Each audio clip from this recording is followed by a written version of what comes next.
Hello students, welcome to Science Teacher. Today we are going to learn biology lesson of class 10 science, that is life processes. It is the first lesson of biology. Students, class 10 biology is a very interesting subject because you are going to learn about what is happening in your own body. You will be curious to know why we are breathing,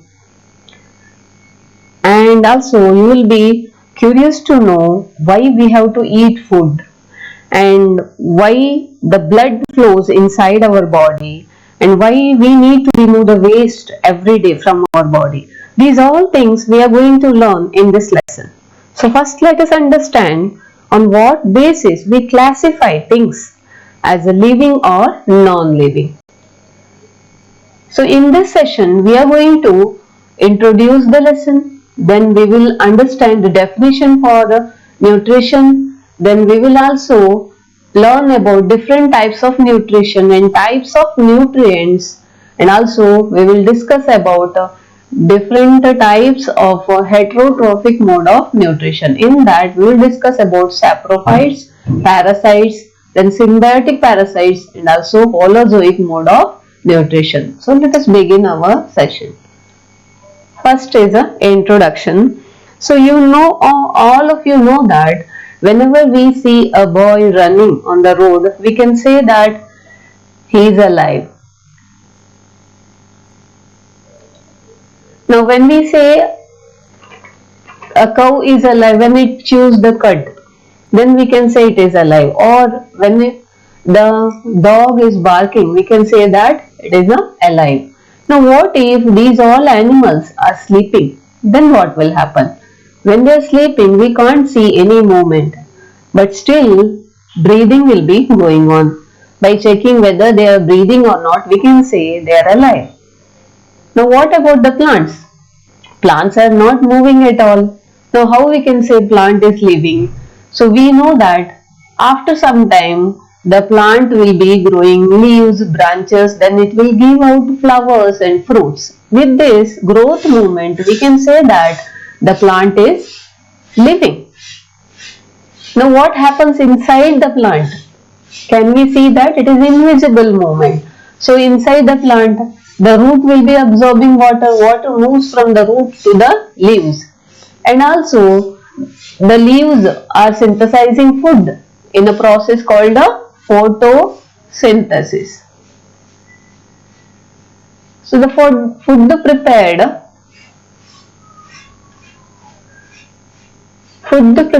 by the process of photosynthesis will be moved from the leaves towards the root, stem, then flowers and fruits. These movements, invisible movements, are taking place inside the plant, with which we can say that the plant is living. Let us understand the criteria on which we can decide an organism is living. How we can decide an organism is living? So with visible movements like walking, then growth, or running, if any animal is running, so then also we can say that the organism is living. And invisible movement, which are the invisible movement? That is molecular movement. The molecules or the substances will be moving inside the body. There are certain processes taking place inside the body which makes the molecules to move. So with these all things, we can say that the organism is living. Now, which are the things we can with which we can decide the organism is living? That is growth, breathing, then is molecular movement inside the body, and metabolic activities. What do you mean by metabolic activities? We know that the food we are eating, that will undergo certain process to break down into simpler compounds, and then those simpler compounds will be breaking down to form carbon dioxide, water and energy. So when the food is broken down, the substances are broken down to release energy. This is called as a catabolic activity. Now, whereas these simpler food, whatever we ate, those food will be used to build our body. So that is anabolic process. So these two processes happening inside our body, that is anabolic and catabolic processes, breaking and making processes, that are called as metabolic activities. With the metabolic activity only the organism can live on this earth. So we can say that the criteria to decide whether the organism is living or not, those criteria are growth, breathing, molecular movements inside the body, and also metabolic activities. Now, what about the microorganisms? We can see the big animals, we can see with our naked eye, but what about the microorganisms? Microorganisms cannot be observed with the naked eye. We need a microscope for observing these organisms. Which are the microorganisms? Fungi, then bacteria, then certain unicellular organisms like amoeba, which lives in our surrounding, but we cannot see them with our naked eye. Now, how to say that whether they are living or not? For that, we have to observe under microscope. Then we can see them moving, or we can see them taking food or increasing in number. They will be increasing in a number day by day. So with this we can say the organism is living. So all the processes which are taking place inside our body, that takes place inside the microorganism also. But its body is composed of only one cell. One cell composes the whole body. That is why we cannot see them. It is microscopic. So what about viruses now? The bacteria, amoeba, fungi, these all are living. But viruses that are not categorized as living. Why? Because these viruses do not show any movement. But once they infect a living cell, then only they show molecular movement. That is why the viruses are not categorized as a living. So here viruses do not show any molecular movement in them until they infect some living cell. That is why there is a controversy about whether they are alive or not. Next is, why are molecular movements needed for life? Just now I told you molecules have to move inside our body. Why? These molecules, you already learnt in class 9 that the cell is the unit of life. Cell is the unit of life. Our body is made up of many cells. Now these cells are made up of certain molecules. These molecules are called as biomolecules. Especially we are talking about carbohydrates, then proteins and lipids. These are very essential for building our body. Now, if these molecules are not available for the cell, cell cannot repair itself. If it undergoes any damage, then the cell cannot repair itself. For repairing the cell and maintaining life, these molecules are necessary. From where we get these molecules? From food. Food is the source. So from food we are getting nutrients. These nutrients are what? Nutrients are carbohydrates, proteins, lipids and some vitamins, minerals also present in the food. These nutrients will be taken inside. Then the blood will be taking those nutrients towards the cell. Cell uses it for its functions. So the molecules have to be moved inside the body. It has to reach all the cells. So you know already that living organisms are well organized structures. Is it a single cell? Yes, of course, for some unicellular organisms, single cell is the body, but the human beings, or any other animal, its body is composed of many cells. Now what happens to the cells? There are many cells means cells will form a group together to form a tissue, and that tissue will form organ. Organ will form a organ system, and organ system forms a organism. This is how the complexity increases. That is cell to tissue, tissue to organ, organ to organ system, and organ system to organism. So the cells are the functional units. Now these cells, when they come in contact with the environment, what happens? These cells will be undergoing some damage. So they have to be repaired on time. So this repairing work needs some molecules.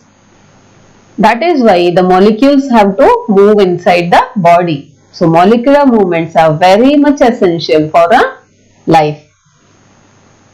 Now we already discussed about what is life, when we can say there is a life.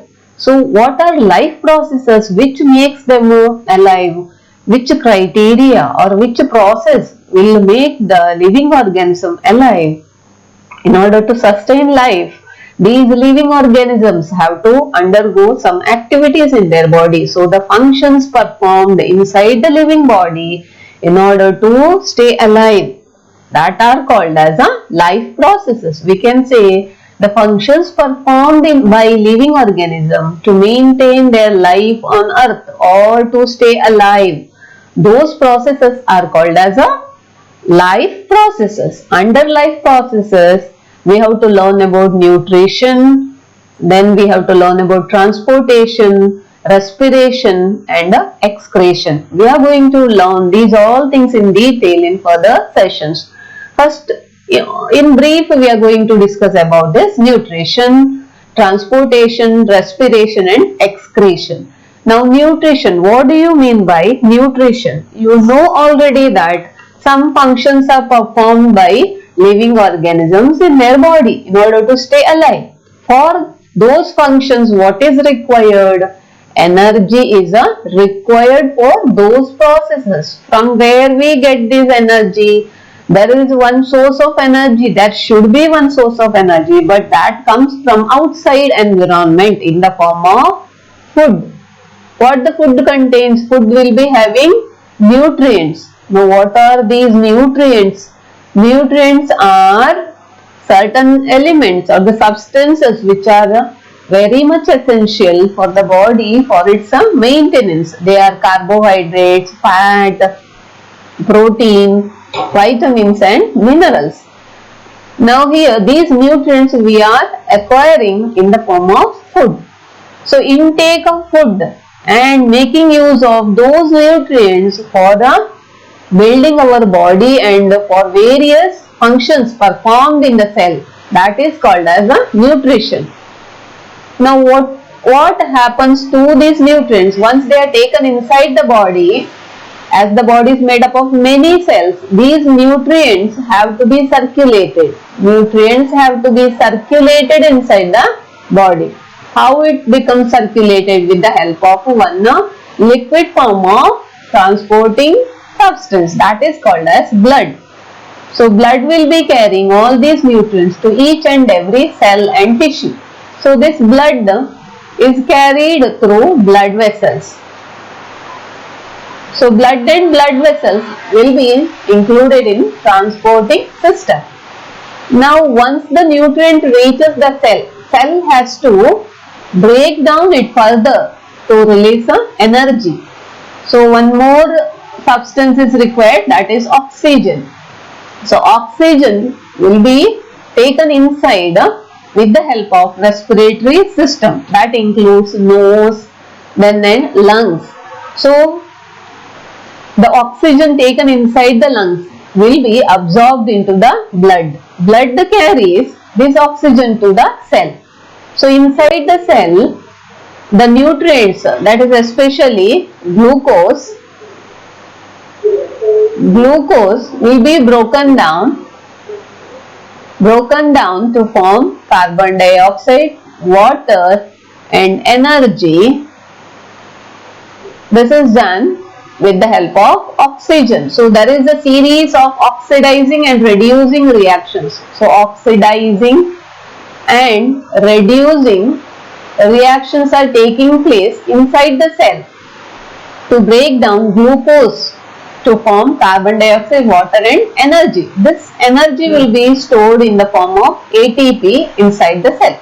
ATP is the energy currency of the cell. Whenever we require energy, this ATP is broken down to form ADP and inorganic phosphate.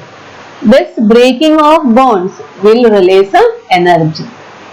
That is how our body gets energy for its various functions. Now, due to all these activities, there will be some waste released into the body. That waste, not only it is useless for the body, if it accumulates, it will become poisonous for our body. Now, this waste has to be removed from our body. How it is removed? With the help of a system called as excretory system. This excretory system includes kidney. Now, from the blood, the waste are removed with the help of kidney. Kidney is a filtering unit which helps in removing nitrogenous waste from the blood.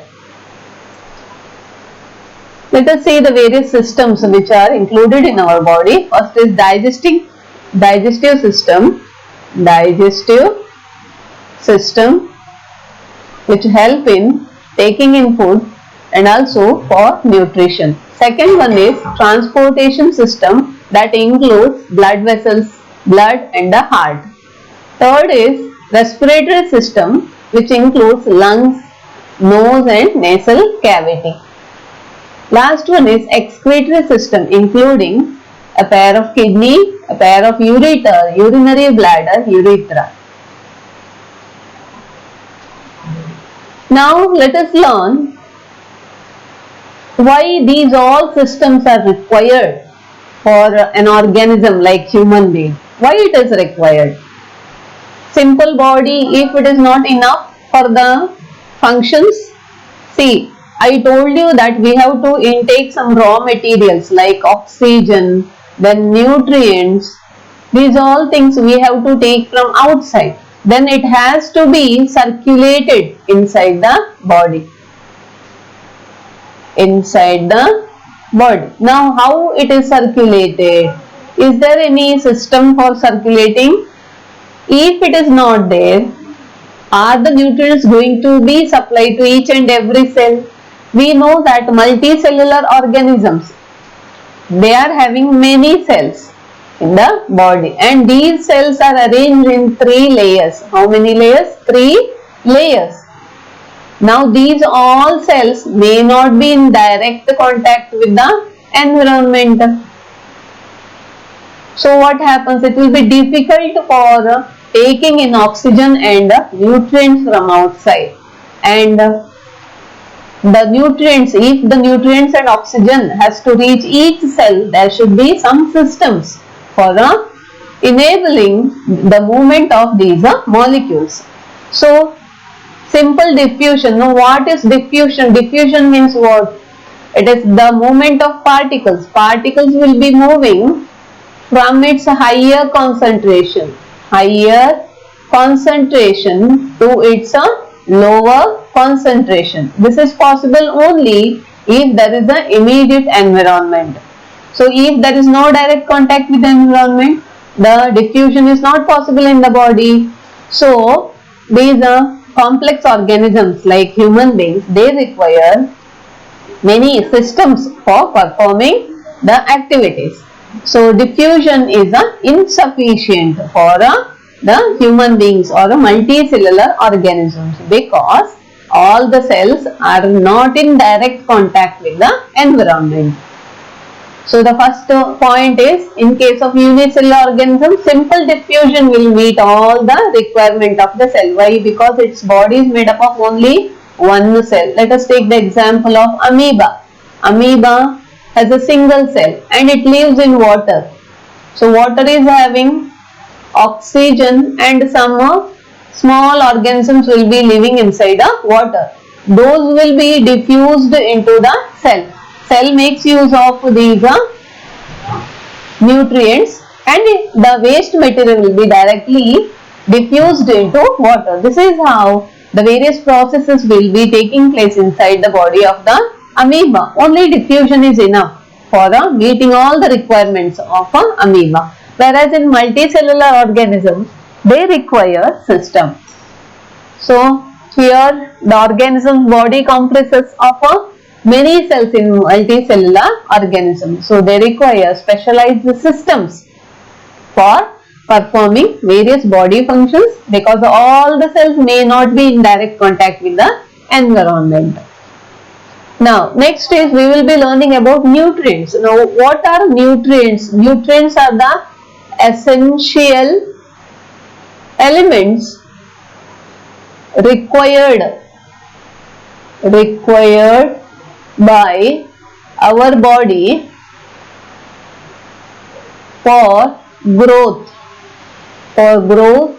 and maintenance. So the essential elements which are required by our body for growth or maintenance, that are called as nutrients.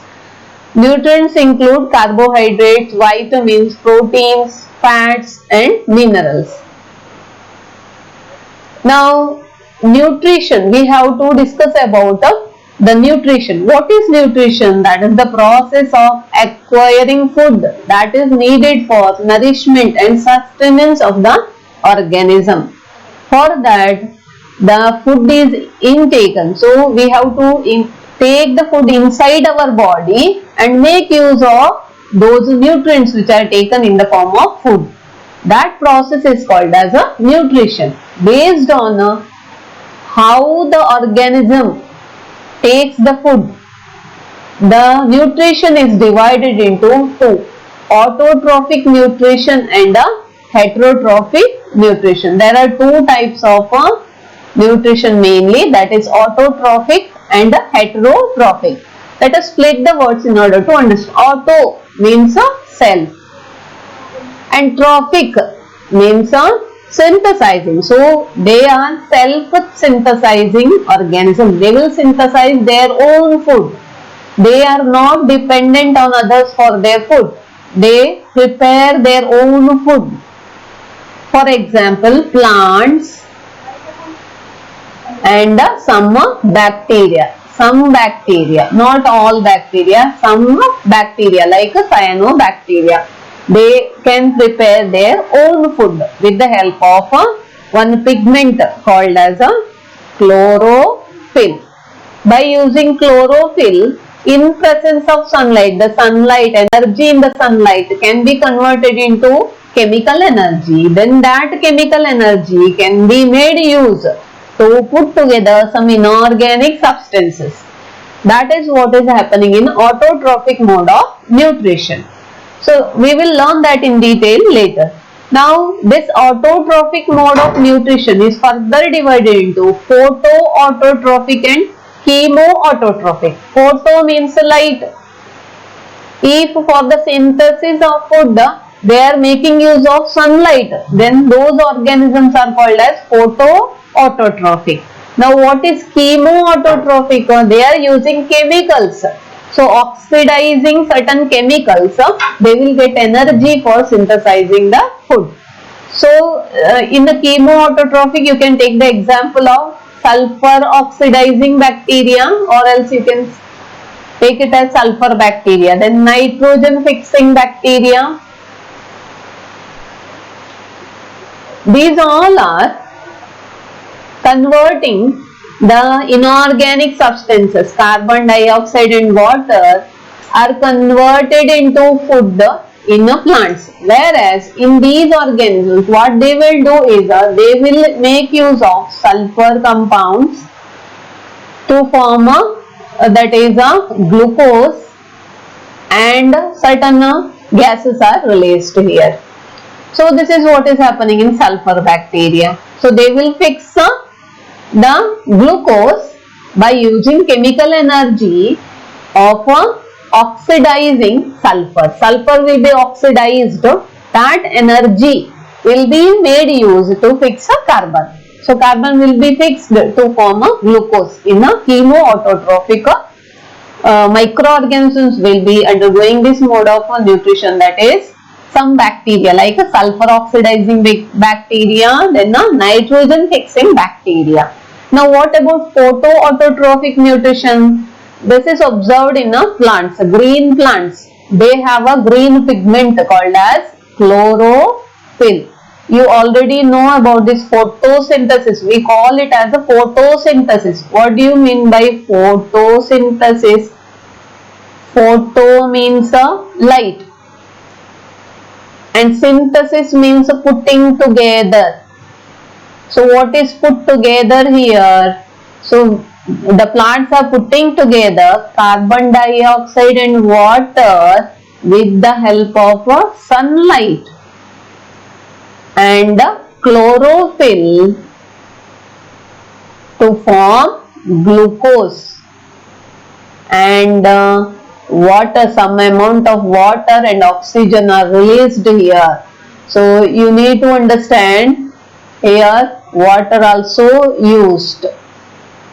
Okay, so glucose formula is a C6H12O6. This is how the plants will synthesize their food. That is called as photosynthesis. They are making use of energy in sunlight. Photon means light. So sunlight is made use for synthesis of food in plants. So there are two types of autotrophic mode of nutrition, photoautotrophic and chemoautotrophic. Now what is heterotrophic mode of nutrition? Heterotrophic, hetero means depending on others. They are depending on others for their food. So for the purpose of food, they are dependent on others. That is heterotrophic mode of nutrition. The organisms which are dependent on others for their food, they are called as heterotrophic nutrition. It is the nutrition mode of nutrition is called as a heterotrophic mode of nutrition, and they are called as heterotrophs. Organisms are called as heterotrophs. Now under heterotrophs, further it is divided into three categories. One is saprophytic, second one is parasitic, third one is holozoic. Saprophytic means the organisms like fungi. For example, we can take the example of fungi. So in saprophytic mode of nutrition, the fungi will be feeding on dead and decaying matter. So these are saprophytes. For example, fungi will feed on dead and decaying matter for their food. Now how they will feed on dead and decaying matter? They will release certain enzymes on these decaying matter, and that is simplified. The decaying matter will be simplified into liquid form. That liquid will be absorbed by the body of the fungi. So that is how the nutrition takes place in saprophytes. Saprophytes are the organisms which feed on dead and decaying matter. Now what about parasites? Parasites example you can say the lice living in the hair, or certain tapeworms are living in our small intestine. So what they do? They live in the body of other organisms and take the food which is readily available in those organisms. That will be taken by the parasites, and in turn they will produce some chemicals which are going to harm the body of the host. The body where the parasite lives, that is called as a host. So the parasitic mode of nutrition is the nutrition in which the organism obtains food from the host body, and in turn the parasites will be releasing certain chemicals and cause diseases to the host body. Now there is one more term, that is symbiotic parasites. So symbiotic parasites means there are certain organisms living inside our body. For example, E. coli. E. coli is living in our body. They do not harm us. What they do is they will be helping in the digestion process. Now last method is holozoic mode of nutrition. So what do you mean by holozoic mode of nutrition? Let us discuss about that.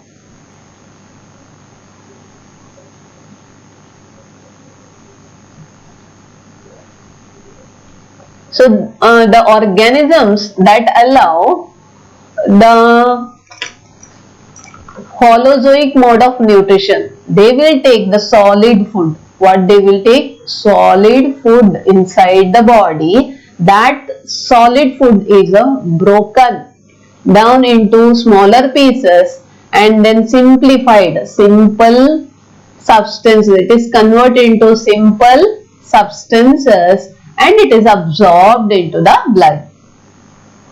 Then it is made use of for building the body. So there are 5 steps in holozoic mode of nutrition.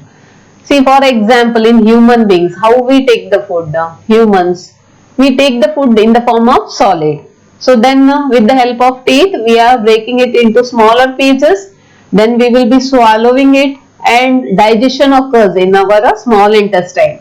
So for example, the carbohydrate or the starch which is taken inside the body, so that is converted into glucose. That is simple sugar. Glucose is absorbed into the blood. Then it is carried to the each cell.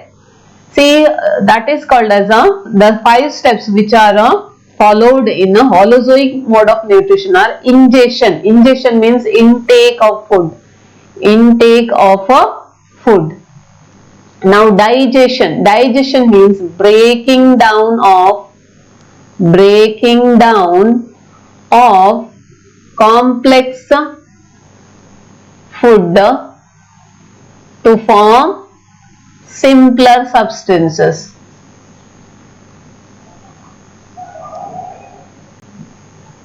That is called as digestion. Now absorption means the simpler substances which are formed due to digestion, that are absorbed into the blood and carried to different cells. Now in the cells, these simpler substances are again formed into complex substances for repair and maintenance of the body. Now what about the undigested food? That is removed. So removal of undigested food, that is called as a egestion. So these are the 5 steps followed in holozoic mode of nutrition. Ingestion, that is intake of food. Digestion, breaking down of complex food to form simpler substances. Now the simpler substances are absorbed into the blood, that is called as absorption. And these simpler substances are again used to form complex substances, that is called as assimilation. We are putting together them. And last, undigested food is removed from the body, that is called as egestion.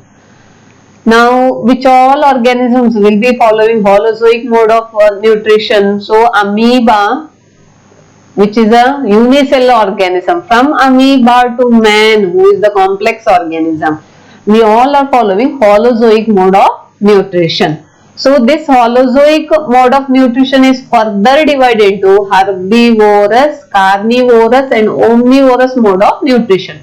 What do you mean by herbivorous? You know that all the animals are dependent either directly or indirectly on the plants which are producers. Now the organisms which are directly eating plant or plant products, the organisms which eat plant or plant products are called as herbivorous organisms. Carnivorous means the animals which will eat on other animals for their food. They are carnivorous, flesh eating. Carnivorous means flesh eating organisms. Now omnivorous means the organism which will eat both plant as well as the animals. They are called as omnivorous. Example is a man. Now let us discuss about nutrition in amoeba. I told you already that amoeba is a unicellular organism. It lives in water. Unicellular means a single celled. Its body is comprised of only one cell. You see the irregularities in its plasma membrane. So what are these irregularities are called as? They are called as the pseudopodia. Pseudopodia means a false feet. These pseudopodia will help in movement and also help in capturing food. So what happens is, when they are in water, along with the water current, the food particles will be coming near to its body. So when it senses that food particle is near, the pseudopodia will be moving towards the food. Then the pseudopodia will encircle the food completely, and that part will be joined to form a food particle. This is called as a food vacuole. That is a vacuole which is having the food in it. Now inside it will be moving inside the cytoplasm of the cell. Inside the cytoplasm, some digestive enzymes are secreted. Some digestive enzymes are secreted into the food vacuole. The food is digested, then digested food will be moving into the cytoplasm. Undigested food will be moving out. It will be ejected out, removed out by rupturing this plasma membrane. That is how the nutrition takes place in amoeba. This diagram is very important. 4 steps you have to draw. It will be asked for 2 marks in exams. So let us discuss in detail what are the different steps in nutrition in amoeba. First one is ingestion, intake of food. Firstly, amoeba localizes the food. So it will detect the food and engulf the food by making a cup-shaped structure over it. That is, pseudopodia will be covering that food around itself. Then in the form of a food vacuole, it will be engulfing it. Then what happens in the food vacuole? Certain enzymes are secreted that convert complex food materials into simple ones. Then it is absorbing those into the cytoplasm. Then next, the cytoplasm will be making use of these simpler substances to form its body. So leftover remaining, that is undigested food, will be near the cell membrane. Then the cell membrane ruptures and the food is thrown out, and again the membrane is formed. So these are the 5 steps taking place in nutrition in amoeba, which are the ingestion, digestion, absorption and egestion. With this, we are finishing the first session, that is introduction to life processes. I hope you understood the concept, and next sessions we are going to discuss about photosynthesis. If you like the video, please subscribe to my channel. Thank you.